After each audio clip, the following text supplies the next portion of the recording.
Cette rencontre a réuni partenaires au développement, organisations de la société civile, experts, organisations féminines et ministres. Des ministres qui, durant 2 jours, ont abordé les questions relatives à la condition et à l'autonomisation économique des femmes dans un monde du travail en pleine évolution.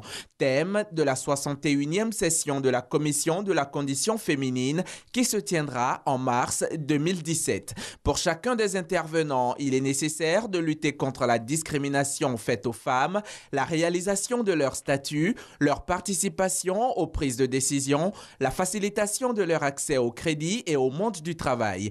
Plus d'engagement pour lutter contre l'inégalité, le mariage forcé, les problèmes fonciers, les violences faites aux femmes et aux jeunes filles. Mariatou Koné, la ministre de la Femme, de la Protection de l'Enfant et de la Solidarité, a relevé les actions de grande envergure réalisées par la Côte d'Ivoire sous la houlette du président Alassane Ouattara. La question de la parité a été inscrite dans la loi fondamentale, dans la Constitution.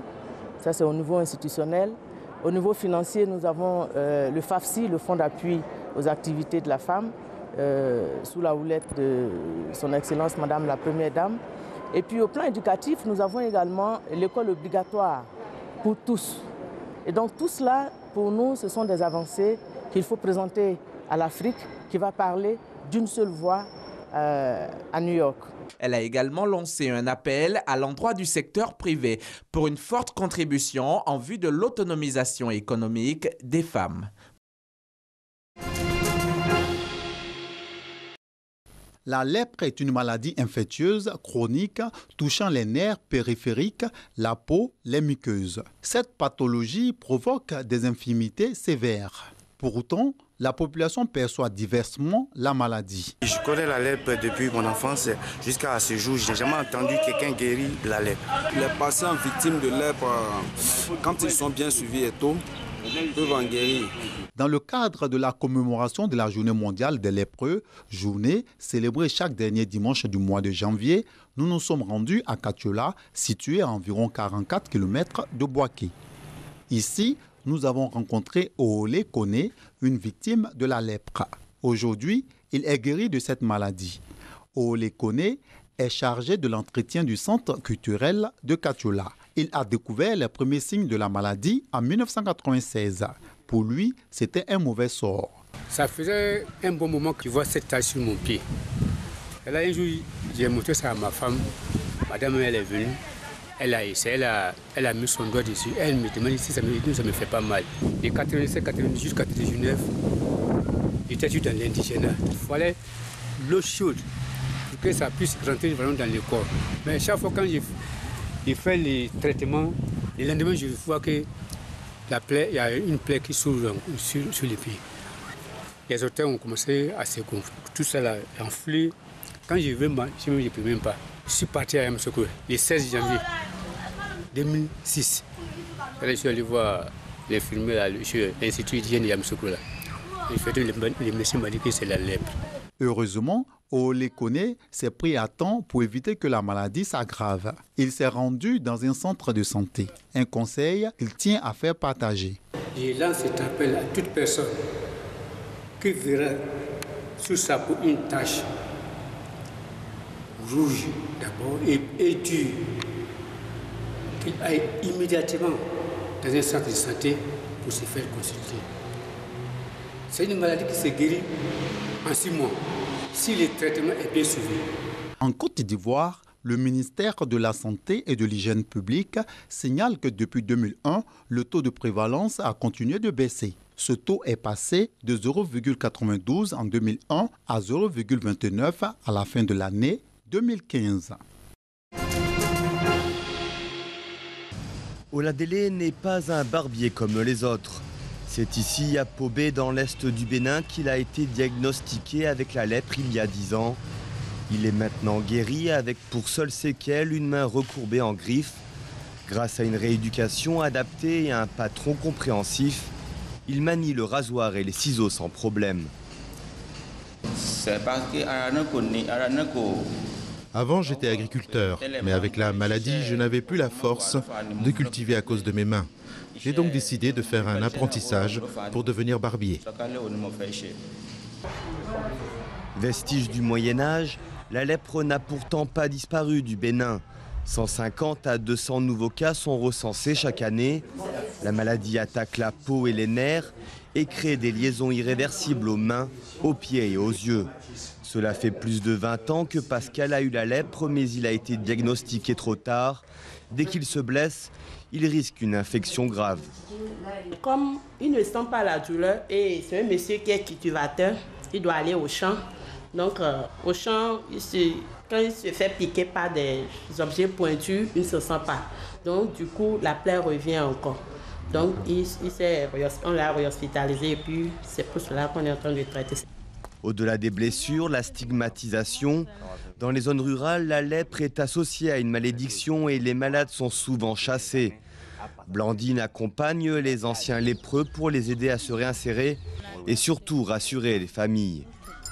Il faut que la famille les réaccepte comme des personnes qui sont réellement guéries. Et il faut faire comprendre aux familles qu'il n'y a plus de risque de contagion après les traitements et tout ça. Et le traitement est pourtant gratuit et prescrit dans les dispensaires du pays. Mais la lèpre reste une maladie de la pauvreté, avec plus de 200 000 nouveaux cas recensés chaque année dans le monde.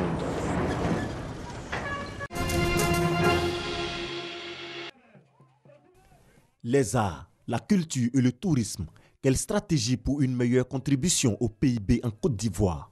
C'est le thème de la 37e édition du Popo Carnaval de Bonois, festival pour la valorisation de la culture abourée, peuple du sud-est de la Côte d'Ivoire.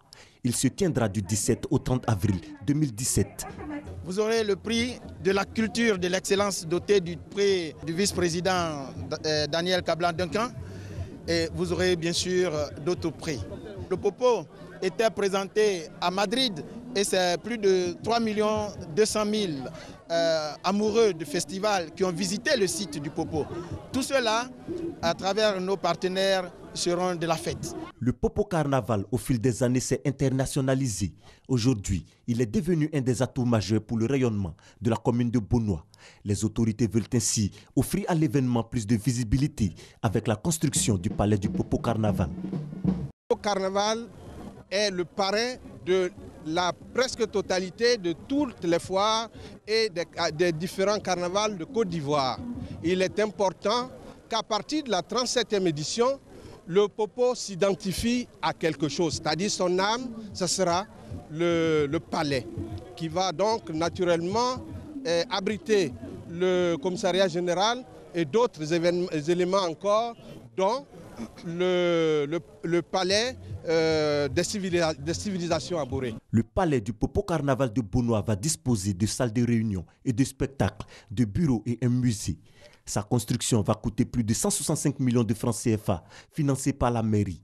L'édifice pourra donc être disponible en 2020, où le Popo Carnaval va célébrer ses 40 ans. Je suis conscient de la déception que cela a pu engendrer chez tous les Ivoiriens. Mais il faut qu'ils sachent aussi que moi je suis extrêmement déçu.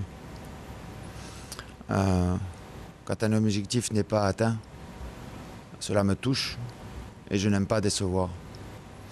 Le fait est, c'est que, comme je l'ai dit tout à l'heure, je n'ai pas trouvé les clés pour remettre cette équipe sur une bonne dynamique.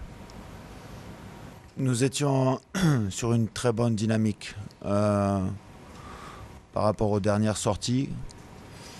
Nous avons fait un bon stage à Abu Dhabi, ponctué de 2 matchs amicaux intéressants. Et j'ai ressenti une cassure quand on est arrivé à OIM. Depuis, j'essaye de m'expliquer cette cassure.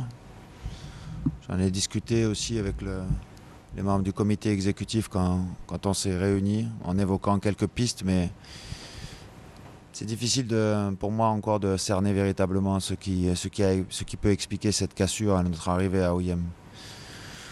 Je l'ai senti immédiatement et j'ai alerté les joueurs à la veille du match contre le Togo. Mais sur ces 3 matchs, je n'ai pas pu retrouver mon équipe. Et moi-même, je ne suis pas parvenu à redynamiser, à redonner un élan à cette équipe.